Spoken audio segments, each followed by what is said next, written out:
Hello, everybody, and welcome to Passion Pragya. And have you ever been to an airport? Of course you have. But have you ever been inside a fighter jet? Probably not. And what does it take to be a fighter pilot? And what lessons can be drawn from that experience for business and society? And today there's so much to learn and discuss. And we have a very special guest with us, Mr. Paul Littlejohn. I first met Mr. Paul at the recent launch of my Passion Talks event, and I am thrilled to have him on my podcast today. Mr. Paul is an accomplished executive coach and business advisor who brings a rare blend of military precision and C-suite acumen to leadership development. And as a former fighter pilot and chief operating officer, Mr. Paul leverages his unique background to drive transformative outcomes for senior leaders and their teams. So let's welcome Mr. Paul to Passion Pragya. Thank you so much indeed, and what a wonderful introduction. It's really nice to be here today. Thank you for joining us today. And I would like to start with the first question. I'm curious to know what inspired you to be a fighter pilot? Was it a childhood dream or did the desire develop as you grew up? Thank you. Yes, it was very much a childhood dream. I had two jobs that I wanted to do when I was a child. One was be a stuntman, and the other was to be a fighter pilot. And the challenge is that getting in, you have to start really early. About 15, I think I first started to apply. And then you go through a long process of selection before you finally get accepted. So it's really the only job I'd ever wanted to do in any meaningful way. And so I was really fortunate to get the opportunity. Wow, I like this so much, and I didn't know you had to start this early. And I too want to be many things. Like before, I wanted to be an interior designer, and now I want to be a surgeon. So thank you so much. And the challenges of fear, risk, strategy, and confidence are quite different. Thousands of feet in the air compared to those in business. And I'm eager and excited to know what was your transition like from being a fighter pilot to a leadership coach?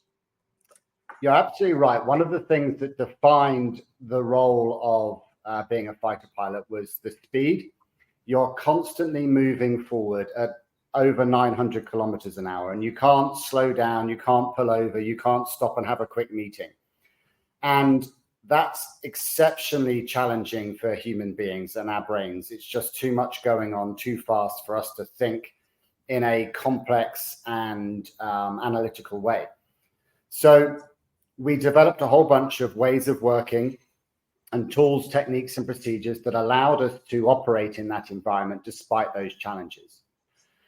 When I found I moved into consulting and then into business, one of the things I noticed was that the pace necessarily slows down. You're not traveling forward at 1,000 kilometers an hour every minute. There is time to slow down. There is time to have a quick meeting. There is time to get an opinion and do more analytical work. But those tools, techniques, and procedures I'd learned to be a fighter pilot to operate effectively in that domain, they work just as well when you're in business. And indeed, what they do is they make everything feel a little bit easier. And so really, when I came into business, everything felt quite slow in the sense that at execution levels, there was plenty of time. Everything was easy to schedule. And all of those ways of working that I developed as a fighter pilot just translated very easily into that business environment. The pillar around leadership was very effective, and that pillar around operational excellence was supremely powerful and allowed us to make real changes to the way that people worked. Wow, it is quite interesting to know how you moved from one phase to another phase. And the best part is you took lessons from the first phase to help so many with your new unique experience, and this is brilliant. And okay, so what was your biggest fear and your greatest motivation as a fighter pilot, and how do those compare to now? It's really interesting, actually. People ask me an awful lot about was it scary? Were you afraid? And Generally, constantly, yes, in the sense that my biggest fear throughout my career was a fear of failure and a fear of letting down my colleagues. And it's really interesting that even when I went on to combat missions, that was still the fear that I wouldn't get into the tanker and get gas on time, the fear that I wouldn't be in the right place, the fear that I wouldn't operate the airplane in the way that we needed to for the mission. And it's really interesting because I still feel that same fear today, ahead of maybe doing a conference, ahead of meeting a client to propose some work. That sense of stress and that sense of nerves, I guess people would call it, it's exactly the same, really is, whether you're going on a combat mission or whether you're going to stand up and speak in front of an audience for the first time. And so one of the things that I guess helped through that career was being familiar with that feeling, understanding how to manage it, and then getting over it so you could go and function. So really, in terms of the fear, that was the biggest thing. In terms of achievement for me, I think really that culminated in my US Navy carrier qualification, the opportunity to operate off an aircraft carrier, to be launched off the front of a deck and then to come back and land and catch those wires at the back and stop within a few hundred feet, was just a phenomenally demanding experience, but also really challenging and something that is just very, very difficult to do. So it's quite a unique experience, and one of very few people that have done it, which is just an amazing achievement.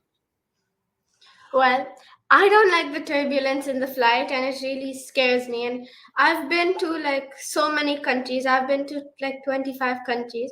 And still the idea of turbulence gives me goosebumps. And you're talking about a totally more scarier fear. So it's interesting to know. And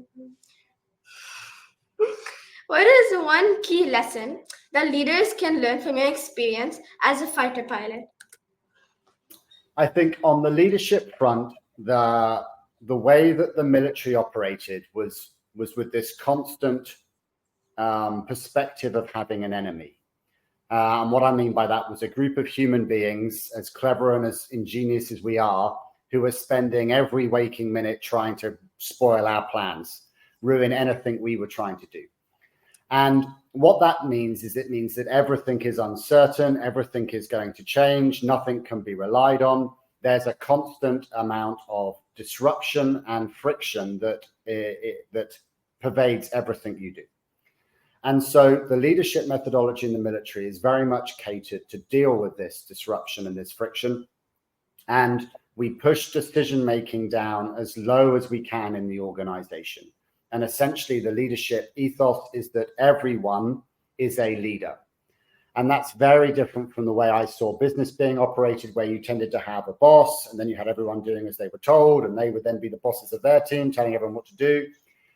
It wasn't this dynamic, agile system whereby we gave clear intent, we set the bounds for activity, and then we not only let people make decisions on their own, but we expected them to make decisions on their own. And I think that's the big difference. And it's that leadership model, which the military call mission command, that I essentially adapted and brought into business with Emirates Group and Donata, and then with Meeting Point, and now subsequently in my coaching and business advisory stuff, is very much to inculcate this element of mission command into the business, so that your people are not only able to respond to things that are different, but they have the skills and they have the knowledge and they have the confidence to operate independently of orders, essentially. Wow. And it's so meaningful and relevant to everyone that we can all lead our own lives and make important decisions that help a lot of other people. And you've explained it so meaningful with so less words. So, why while not everyone becomes a fighter pilot, your experiences offer valuable lessons that can guide their journey. So, what are your top three do's and don'ts for aspiring young leaders like me? Wow, that's a good question. The top three, then. I think the first thing to do is to understand truly what leadership is. It isn't just the next step up a promotion ladder. It isn't just an increased pay packet. It is fundamentally a responsibility to look after and support the people you are leading. And I think the very first thing to realize is that leadership is a responsibility. You have a responsibility to set the direction that the team is going in. That's why you're in charge. Where are we going, boss? Are we going left? Are we going right? What does it look like when we've got there? So setting intent is the first thing. The second thing is that you have to take accountability for what goes wrong as a leader. It's a responsibility. Anything that goes wrong in your team is the leader's fault, essentially. And that big responsibility you take being in charge. And then the third thing within that leadership pillar is you must support your team. You've told them where to go. You're responsible for the outcome. Now you do everything you can to help your team get to where they want to go, whether that's emotional support, physical support, development, moving things out of their way. Your job as a leader is to help. So the first thing on your list really is to understand what it means to be a leader. So the second thing I think is to make sure that you continue to read and become knowledgeable so that you can add value into the team. So building your skill set, interacting with different people, learning different perspectives, being knowledgeable across a range of topics really helps in leadership because it provides you to be innovative and bring new ideas to the team. And I think the third thing is to build a group of people around you that support you on that leadership journey. No one knows everything. No one knows the answers to everything, and everybody needs some support at some time.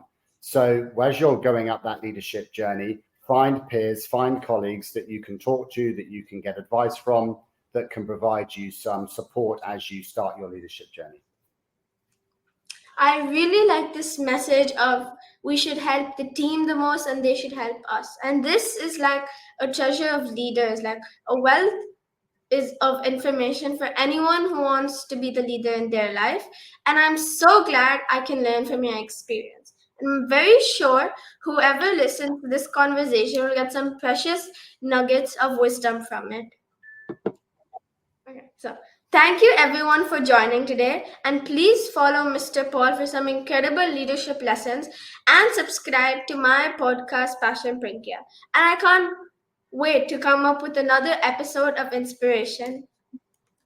Wonderful. Thank you very much indeed. It's been great to chat to you today, and I'm pleased you found it useful, and I hope to catch up with you again soon at one of your talks.